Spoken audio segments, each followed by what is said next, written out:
Online game ಆಡಿ ಬೀದಿಗೆ ಬಿದ್ದ ಯುವಕನ ಮದುವೆ ಕ್ಯಾನ್ಸಲ್ ಆಗಿದೆ. 70 ಲಕ್ಷ ರೂಪಾಯಿ ಸಾಲ, ಜಮೀನು, ಮನೆ ಮಾರಿಕೊಂಡು ಬೀದಿಗೆ ಬಿದ್ದಿದ್ದಾನೆ ಯುವಕ. ಆನ್ಲೈನ್ ಗೇಮ್ ಆಡ್ಬೇಡ್ರಪ್ಪ, ಆಡ್ಬೇಡ್ರಿ, ಹಾಳಾಗಿ ಹೋಗ್ತೀರಾ ಅಂತ ಹೇಳಿ ತಂದೆ ತಾಯಿಗಳು ಬಡ್ಕೋತಾ ಇರ್ತಾರೆ. ಆದರೂ ಈ ಮಕ್ಕಳು ಕೇಳಲ್ಲ. ಇಲ್ಲೊಬ್ಬ ಯುವಕ ಆನ್ಲೈನ್ ಗೇಮ್ ಆಡಿ 70 ಲಕ್ಷ ರೂಪಾಯಿ ಕಳ್ಕೊಂಡಿದ್ದಾನೆ. ಮದುವೆ ಫಿಕ್ಸ್ ಆಗಿತ್ತಂತೆ. ಈ ವಿಚಾರ ಗೊತ್ತಾಗಿ ಅದು ಕೂಡ ಕ್ಯಾನ್ಸಲ್ ಆಗಿದೆ. 70 ಲಕ್ಷ ರೂಪಾಯಿ ಸಾಲ ಮಾಡ್ಕೊಂಡಿದ್ದಾನೆ. ಅದಾದ ನಂತರ ಜಮೀನನ್ನ ಮಾರ್ಕೊಂಡಿದ್ದಾನೆ, ಜೊತೆಗೆ ತನ್ನ ಮನೇನೂ ಕೂಡ ಮಾರ್ಕೊಂಡಿದ್ದಾನೆ. ಈಗ ಬೀದಿಗೆ ಬಿದ್ದಿದ್ದಾನೆ. ಬೀದಿಗೆ ಬಿದ್ದರೆ ಹೆಣ್ಣು ಕೊಡ್ತಾರ ಈತನಿಗೆ. ಮದುವೆನೂ ಕ್ಯಾನ್ಸಲ್ ಆಗಿದೆ.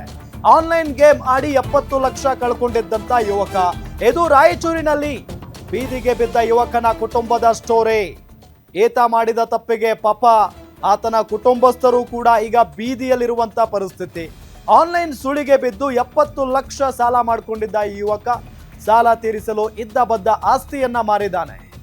ಯುವಕನ ಪರಿಸ್ಥಿತಿಯನ್ನ ತಿಳಿದು ಮದುವೆಯನ್ನ ಕ್ಯಾನ್ಸಲ್ ಮಾಡಿಕೊಂಡಿದ್ದಾರೆ ಯುವತಿಯ ಕಡೆಯವರು. ಮೊಬೈಲ್ನಲ್ಲಿ ರೀಲ್ಸ್ ನೋಡುವ ವೇಳೆ ಬಂದಂತ ಆನ್ಲೈನ್ ಗೇಮ್ ಲಿಂಕ್ ಅದು.